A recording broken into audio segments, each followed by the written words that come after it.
ಗುರುಜಿ ಇವತ್ತಿನ ವಿಚಾರ ಅಂತ ಬಂದರೆ ನೀವು ಹೇಳ್ತಾ ಇದ್ದೀರಾ ಜಾತಕ ಅಂದರೆ ಯಾವ ಗ್ರಹ ಎಲ್ಲಿದೆ ಕುಂಡ್ಲಿ ನೋಡಿ ಮನೆಗಳು ನೋಡಿ ಹೇಳೋದಲ್ಲ, ಮೇನ್ಲಿ ದಶ ಆ್ಯಂಡ್ ಭುಕ್ತಿ ನೋಡಿ ಹೇಳಬೇಕು ಅಂತ. ಏನು ಹಾಗಂದ್ರೆ ಅಂತ ನಾರ್ಮಲ್ ಜನಕ್ಕೆ ಅರ್ಥ ಆಗೋ ಥರ ಹೇಳೋದಾದ್ರೆ, ಫಸ್ಟು ನಾನು ಯಾರು ಜ್ಯೋತಿಷ್ಯ ಹೇಳ್ತಾ ಇದ್ದಾರೆ ಅವ್ರಿಗೆ ಒಂದು ವಿಚಾರ ಹೇಳೋಕ್ಕೆ ಇಷ್ಟಪಡ್ತೀನಿ. ಯಾರು ಜ್ಯೋತಿಷ್ಯ ಹೇಳಬೇಕಾದ್ರೆ ಕುಂಡಲಿಲಿ 12 ಮಂದಿ ಇರ್ತಕ್ಕಂಥ ಗ್ರಹಗಳನ್ನ ನೋಡಿ ಹೇಳ್ತಕ್ಕಂಥದ್ದು ಜ್ಯೋತಿಷ್ಯ ಅಲ್ವೇ ಅಲ್ಲ. ಈಗ ನಡೀತಾ ಇರ್ತಕ್ಕಂಥ ಪ್ರಸ್ತುತ ಗ್ರಹದ ವಿಚಾರ ತೊಗೊಳ್ಬೇಕು. ಈಗ ಪ್ರಸ್ತುತ ಗ್ರಹದ ವಿಚಾರ ನಾವು ತಗೊಂಡಾಗ ಅಲ್ಲಿ ನಮಗೆ ದಶಾಭುಕ್ತಿಗಳ ಆಧಾರದ ಮೇಲೆ ಮಾತ್ರನೇ ಹೇಳಿದ್ರೆ ಅದು ಜ್ಯೋತಿಷ್ಯ. ದಶಾಭುಕ್ತಿನೇ ಫೈನಲ್. ದಶಾಭುಕ್ತಿ ಅಂತಂದರೆ ಇಂಗ್ಲೀಷಲ್ಲಿ ವೆರಿ ಸಿಂಪಲ್ ಆಗಿ ಹೇಳಬೇಕು ಅಂತಂದರೆ ಟೈಮ್ ಲೈನ್ ಅಂತ ಕರಿತೀವಿ, ಅಂದರೆ ಸಮಯ. ದಶ ಅಂದರೆ ಆ್ಯಕ್ಚುಲಿ ಅದರದ್ದು ಇನ್ನೊಂದು ಒಳ ಅರ್ಥ ದಿಶಾ ಅಂತಂದರೆ ಹಿಂದಿಲಿ ಸಾಮಾನ್ಯ ಬರುತ್ತೆ ಡೈರೆಕ್ಷನ್ ಅಂತ ಕರುತ್ತೆ. ಸೊ ಜ್ಯೋತಿಷ್ಯದಲ್ಲಿ ನಾವು ಯಾವ ಡೈರೆಕ್ಷನ್ ಹೋಗಬೇಕು ಅಂತಂದಾಗ ಅದು ದಶಾ ಡೈರೆಕ್ಷನಲ್ಲೇ ಹೋದ್ರೇ ನಮಗೆ ಯಾವ ಡೈರೆಕ್ಷನ್ ಇದೆ ಅಂತ ತಿಳ್ಕೊಬೋದು. ಆ ಡೈರೆಕ್ಷನ್ನ ನೋಡ್ತಕ್ಕಂಥದ್ದೇ ಜ್ಯೋತಿಷ್ಯ ಆಗಿದೆ ಹೊರತು ಯಾವುದೇ ಕಾರಣಕ್ಕೂ ನಿಮಗೆ 5ನೇ ಮನೇಲಿ ಶನಿ ಕೂತಿದ್ದಾನೆ, 4ನೇ ಮನೇಲಿ ಇವನು ಕೂತಿದ್ದಾನೆ, 7ನೇ ಮನೇಲಿ ಅವನು ಕೂತಿದ್ದಾನೆ ಅಂತ ಹೇಳ್ತಕ್ಕಂಥ ಹುಚ್ಚು ಭ್ರಮೆಯಲ್ಲಿ ತುಂಬ ಜನ ಇದ್ದೀರಾ, ಜ್ಯೋತಿಷರು ಇದ್ದೀರಾ. ಹಾಗೆ ಜ್ಯೋತಿಷ್ಯದ ಮೇಲೆ ಬಹಳಷ್ಟು ಜನಕ್ಕೆ ಆಸೆ. 3-4 ವರ್ಷದಿಂದ ಮಕ್ಕಳ ಜಾತಕ, ಮಗಳ ಜಾತಕ, ಗಂಡನ ಜಾತಕ, ಅವ್ರ ಜಾತಕ ನೋಡಿಕೊಂಡು 4ರಲ್ಲಿ ಯಾರ್ದೋ ಒಬ್ಬರು ಹೇಳ್ಬಿಡ್ತಾರೆ, 4ರಲ್ಲಿ ಅವರಿದ್ದರೆ ಹಿಂಗಾಗುತ್ತೆ ಅಂತ ಅದನ್ನು ಬರ್ಕೋತಾರೆ. 7ರಲ್ಲಿ ಹಿಂಗಿದ್ರೆ ಹಿಂಗಾಗ್ಬಿಡುತ್ತೆ ಅಂತ ಅದನ್ನು ಬರ್ಕೋತಾರೆ. ಈಗ ಪಂಚಮದಲ್ಲಿ ಶನಿ ಇದ್ದರೆ ಇದು ವೀಕ್ಷಣೆ ಮಾಡುತ್ತೆ. ಆಲ್ಮೋಸ್ಟ್ ಕಲ್ತ್ಬಿಟ್ಟಿರ್ತಾರೆ ತುಂಬ ಜನ ಮನೇಲಿರೋರು. ಅದೇನೋ ಗೊತ್ತಿಲ್ಲ. ನಕ್ಷತ್ರ ನಾಡಿಗೆ ಬಂದು ಕಲೀರಿ, ಒಂದು 7,000 ರೂಪಾಯಿ ಚಾರ್ಜ್ ಆಗುತ್ತೆ, ಬಂದು ಪೂರ್ತಿ ಕಲೀರಿ ಅಂದರೆ ಆಗಲ್ಲ. ಅವ್ರಿಗೆ ಏನಾಗಿದೆ ಅಂದರೆ ಬುಧನ ತತ್ವ ಜಾಸ್ತಿ ಇರುತ್ತೆ. ಯಾರು ಗುರುವಿನ ಕೆಳಗಡೆ ಬಂದು ಜ್ಯೋತಿಷ್ಯ ಕಲಿಯಲ್ವೋ ಅವ್ರಿಗೆ ಬುಧನ ತತ್ವ ಹೆಚ್ಚು. ಅದಕ್ಕೆ ಗುರುವಿನ ಮನೆಯಾಗಿರ್ತಕ್ಕಂಥ ಮೀನರಾಶಿಲಿ ಬುಧ ನೀಚ. ನಿಮಗೆ ನವಾಂಶದಲ್ಲಾರೂ ನೀಚ ಆಗಿರ್ತಾನೆ.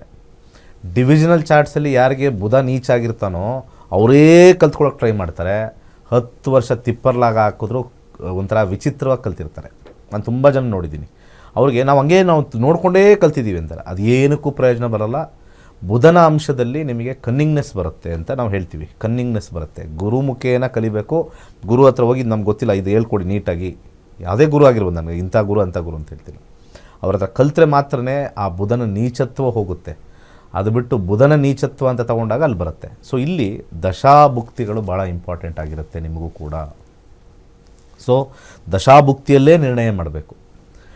ಈ ಅಲ್ಪವಾಗಿ ಕಲ್ತಿರ್ತಾರಲ್ಲ ಅವ್ರಿಗೆ ದಶಾಭುಕ್ತಿ ಪ್ರಿಡಿಕ್ಷನ್ ಬರೋಲ್ಲ. ಯಾಕೆ ಅಂದರೆ ಮದುವೆ ವಿಚಾರ ಕೇಳ್ತಾರೆ. ಫಾರ್ ಎಕ್ಸಾಂಪಲ್ ಯಾವುದೋ ಒಂದು ಬುಧ ದಶೆ ನಡೀತಾ ಇರುತ್ತೆ ಅಥವಾ ಶುಕ್ರ ದಶೆ ನಡೀತಾ ಇರುತ್ತೆ. ಶುಕ್ರ 10ನೇ ಮನೇಲಿ ಕೂತಿರ್ತಾನೆ. ಅವ್ರಿಗೆ ಮದುವೆ ಅಂದರೆ 7ನೇ ಮನೆಗೆ ಹೋಗಬೇಕು. 7ನೇ ಮನೆ ಹೆಂಗೆ ಹೇಳೋದು ನಾವು 10ನೇ ಮನೇಲಿ ಕೂತಿದೆಯಲ್ಲ, ಆ ಕನ್ಫ್ಯೂಷನ್ ಇರುತ್ತೆ. ಅರ್ಧಂಬರ ಕಲ್ತಿರೋರ್ಗೂ ಕೂಡ ಅದೇ ಕತೆ. ಯಾರು ಸಿಂಪಲ್ಲಾಗಿ ಜ್ಯೋತಿಷ್ಯನ ನಾವು ಹಾಕಿ ನಾವು ಮದುವೆ ವಿಚಾರ ವಿಶ್ಲೇಷಣೆ ಮಾಡ್ಬೇಕಾದ್ರೆ 7ನೇ ಮನೆ ನೋಡಿಬಿಟ್ಟು ನಿಮಗೆ ವಿವಾಹ ಆಗಿಲ್ಲ ಅಂದರೆ 7ನೇ ಮನೆಗೆ ಯಾವುದಾದ್ರು ರಾಹು ದೃಷ್ಟಿ, ಗುರು ದೃಷ್ಟಿ ಅದೆಲ್ಲ ಇದೆ ಅಂತಂದಾಗ ಅದು one of the worst astrology.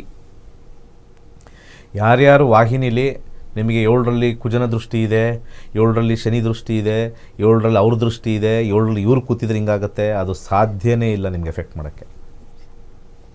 Provided ಅವರ ದಶಾಭುಕ್ತಿ ಬಂದಿದ್ದರೆ ಮಾತ್ರವೇ.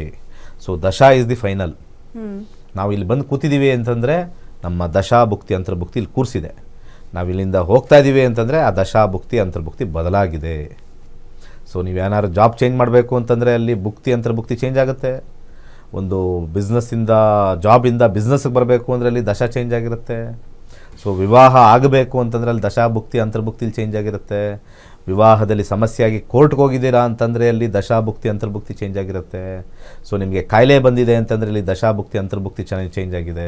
ನೀವು ಮನೆ ಕಟ್ತಾ ಇದ್ದೀರಾ ಅಂತಂದರೆ ಮನೆ ಬಾಡಿಗೆ ಮನೇಲಿದ್ವಿ, ಈಗ ಮನೆ ಕಟ್ಟಿದ್ದೀವಿ, ಮನೆಗೆ ಹೋಗ್ತಾ ಇದ್ದೀವಿ ಅಂದರೆ ಅಲ್ಲಿ ದಶಾಭುಕ್ತಿ ಅಂತರ್ಭುಕ್ತಿ ಚೇಂಜ್ ಆಗಿದೆ.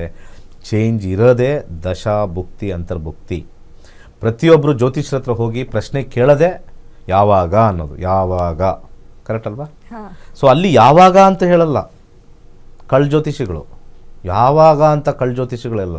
ಅವ್ರು ಹೇಳೋದು ಒಂದೇ, ಪೂಜೆ ಮಾಡಿಸ್ಬಿಡಿ, ಅದು ಮಾಡಿಸ್ಬಿಡಿ.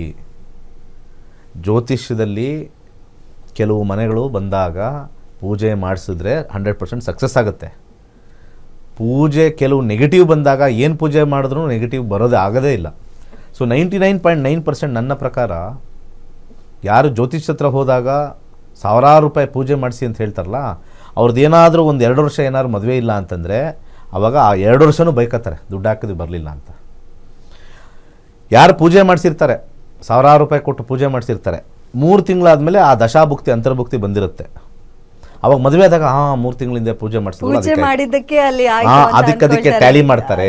ಹೌದು.